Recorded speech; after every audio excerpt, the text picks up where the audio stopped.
প্ৰথমতে আপোনালোকক নমস্কাৰ জনাই মোৰ চেনেললৈ স্বাগতম জনাইছোঁ। আজি মই আপোনালোকৰ মাজলৈ বহুত ধুনীয়া হেলথি ৰেচিপি এটা লৈ আহিছোঁ আৰু আপোনালোকক দেখুৱাবৰ কাৰণে মই ধুনীয়াকৈ প্লেটত সজাই থৈছোঁ আৰু এটা পিচ মই ওচৰৰ পৰা দেখুৱাই দিছোঁ। এয়া দেখিছেনে কিমান ধুনীয়া হৈছে, দেখিবলৈ যিমান ধুনীয়া হৈছে খাবলৈও বহুত সোৱাদ লগা হয় আৰু একেবাৰে কম সময়ত বনাব পাৰি।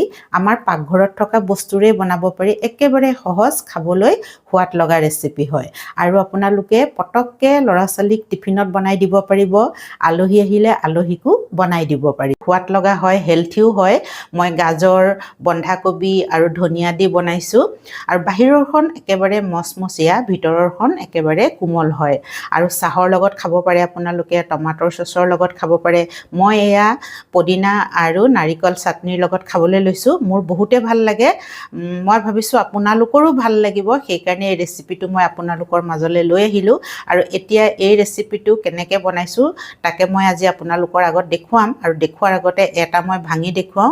এয়া দেখিছেনে, চব কিমান ধুনীয়া, বাহিৰৰ পৰা টান যেন লাগিলেও ভিতৰখন একেবাৰে এয়া কোমল, সঁচাই খাবলৈ বহুত সোৱাদ লগা।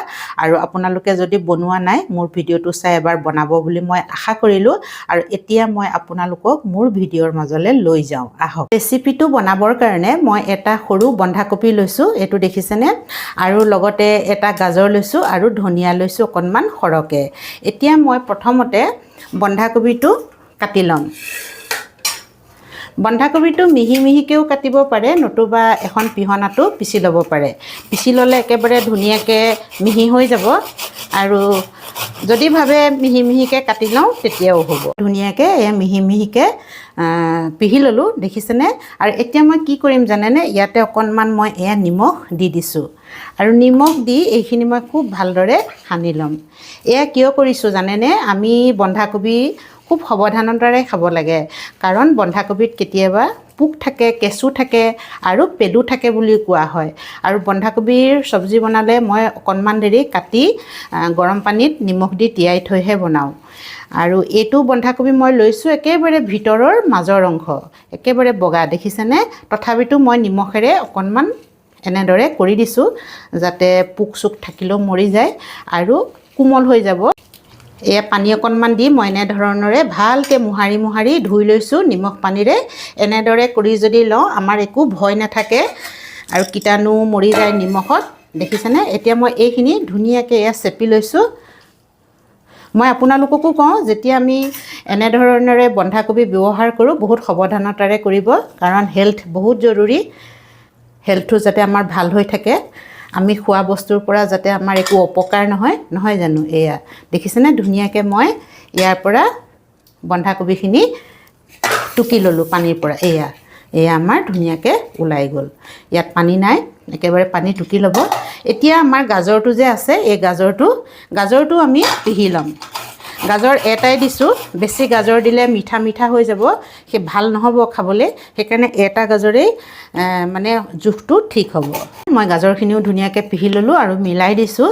এতিয়া মই ধনিয়াখিনিও ধুনীয়াকৈ কাটি ল'ম আৰু ধনিয়াখিনি ধুনীয়াকৈ ধুই পেলানি একদম পানীটো চেপি দিছোঁ যাতে পানী নাথাকে। পানী একদম কম ব্যৱহাৰ কৰি, পানী ব্যৱহাৰ নকৰোঁৱেই, মানে এইবিলাকতো যাতে পানী থাকিব নালাগে তেনেধৰণে আমি বস্তুখিনি ল'ব লাগিব।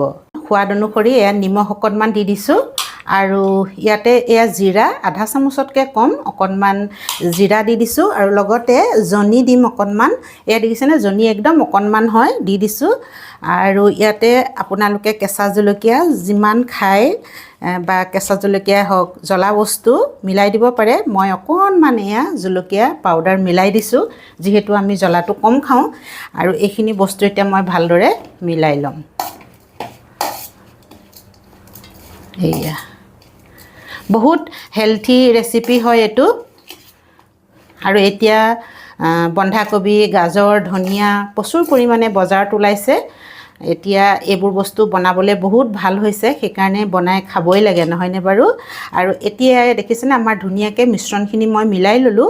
এতিয়া ইয়াত মই বেচন মিলাই দিম। এয়া বেচন লৈছোঁ, দেখিছেনে। বেচন মই এইকাৰণে লৈছোঁ, বাইণ্ডিং কৰিব লাগিব, এনেধৰণেতো আমি বস্তু বনাব নোৱাৰোঁ, সেইকাৰণে মই বেচন লৈছোঁ। আৰু আপোনালোকে বেচনৰ ঠাইত আটা ব্যৱহাৰ কৰিব পাৰে, চাউলৰ গুড়ি ব্যৱহাৰ কৰিব পাৰে, ময়দাও ব্যৱহাৰ কৰিব পাৰে। আৰু এতিয়া মই ধুনীয়াকৈ এটা আটাৰ দৰে বনাই ল'ম। পানী ব্যৱহাৰ কৰিব নালাগে, খুব ভালদৰে মঠিব লাগিব। এয়া দেখিছেনে ধুনীয়াকৈ আমাৰ হৈ গৈছে। আৰু ইয়াত মই আৰু অকণমান বেচন মিলাইহে দিছোঁ এয়া। আৰু এইখিনি মই ধুনীয়াকৈ আটাৰ দৰে এতিয়া টান ডো এটা বনাই ল'ম। ইয়াতে মই অকণমান ৰিফাইন তেল মিলাই দিছোঁ, মাত্ৰ এচামুচমান দেখিছেনে। আৰু ৰিফাইন তেল দি এইখিনি এতিয়া ভালদৰে মঠি ল'ম। আটাৰ দৰে এটা ধুনীয়া লাডু বনাই ল'লোঁ। আৰু মোৰ গোটেই এবাটি বেচন লাগি গ'ল। হয়তো বেছিও লাগিব পাৰে আপোনালোকৰ, কমো লাগিব পাৰে, আপোনালোকৰ মিশ্ৰণটোৰ ওপৰত নিৰ্ভৰ কৰিব। আৰু এতিয়া এইখিনি মই বনাই যাম। প্ৰথমতে মই হাতত অকণমান তেল সানি লৈছোঁ। তেল সানি ল'লে ভাল হয়। আৰু আপোনালোকে যেনেকৈ আকাৰ দিব বিচাৰে, যিটো শ্বেপ দিব বিচাৰে সেইটো শ্বেপেই দিব পাৰে। মই এয়া অকণমান লৈছোঁ। হাতত অকণমান তেল লগাই ল'ব দেই, তেতিয়া লাডু কৰিবলৈ ভাল হয়। এয়া লাডুটো বনালোঁ আৰু ধুনীয়াকৈ এটা মই শ্বেপ দি দিছোঁ, যাতে ল'ৰা ছোৱালীয়েও টিফিনত নিলে খাবলৈ ভাল পায় আৰু ধৰিবলৈ ভাল পায়। এয়া দীঘলীয়া শ্বেপ দিছোঁ দেখিছেনে। এনেকৈ আমাৰ কি হয়, বনালে ল'ৰা ছোৱালীয়ে ধৰিবলৈও ভাল পাব, চাহৰ লগত খাবলৈও ভাল পাব, হয়নে নহয়। মই এনেদৰে শ্বেপ দি যাম। আৰু আপোনালোকে নিজৰ পচন্দমতে শ্বেপ দিব পাৰে, সেইটো একো কথা নহয়। যি ধৰণৰ শ্বেপ দিয়ে সেইটোৱে হ'ব। এইটো একেবাৰে ইজি আৰু অকণমান লৈ এনেকৈ দীঘলীয়া কৰি দিলোঁ, একদম পটককৈ হৈ যায়। এনেদৰে মই গোটেইখিনি এতিয়া প্ৰথমতে শ্বেপ দি ল'ম।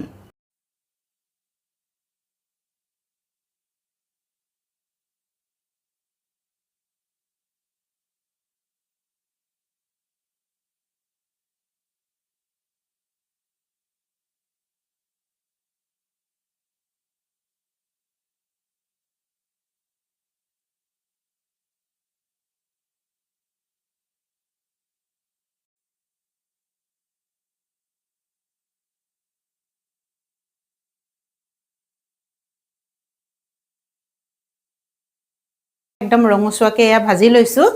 এয়া দেখিছেনে, তেলৰ পৰা মই গোটেইখিনি ধুনীয়াকৈ উঠাই ল'ম। অকণমান এনেকৈ জোকাৰি দিব, নতুবা তেল আহিব। এয়া দেখিছেনে, আমাৰ ছেকেণ্ড বেচো তৈয়াৰী হৈ গ'ল। আৰু ধুনীয়াকৈ মই একদম ৰঙচুৱাকৈ এয়া ভাজি লৈছোঁ। আৰু ৰঙচুৱাকৈ ভাজিলে কি হয়, বাহিৰৰ ছাইডটো একদম মচমচীয়া হৈ থাকে আৰু ভিতৰৰ ছাইডটো একেবাৰে কোমল হৈ থাকে। আমি ইয়াত কোনো ধৰণৰ বেকিং পাউডাৰ, বেকিং সোডা ব্যৱহাৰ কৰা নাই, তথাপিতো বহুত ধুনীয়া একদম মচমচীয়া কোমল হ'ব। মই আপোনালোকক ভাঙি দেখুৱামেই।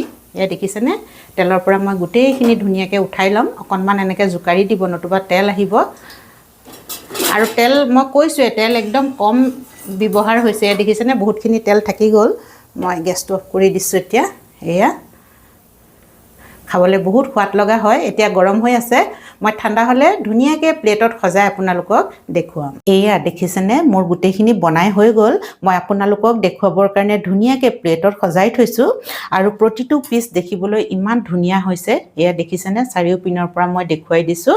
আৰু একেবাৰে কম তেলতে বনাইছোঁ বুলি ক'লেও বেয়া নহয়, চেলো ফ্ৰাই কৰিছোঁ মই। আপোনালোকে গোটেই ভিডিঅ'টো দেখিলে। আৰু এটা কথা, ভিডিঅ'ত মোৰ কেইটামান ক্লিপৰ ভইচ নাইকিয়া হৈ গৈছে, মই সেইকাৰণে লিখি দিছোঁ, আপোনালোকে বুজিব পাৰিব, একো অসুবিধা নহয়। আৰু ভিডিঅ'টো চাই যদি আপোনালোকৰ ভাল লাগিল, তেতিয়াহ'লে লাইক কৰিব, শ্বেয়াৰ কৰিব আৰু কমেণ্টছ কৰিব। যিসকলে মোৰ চেনেলটো ছাবস্ক্ৰাইব কৰা নাই, তেওঁলোককো অনুৰোধ কৰিছোঁ যাতে মোৰ চেনেলটো ছাবস্ক্ৰাইব কৰি লয় আৰু কাষতে থকা বেল আইকনটো দবাই দিয়ে। আজিৰ ভিডিঅ'টো মই ইমানতে সামৰিছোঁ। ধন্যবাদ।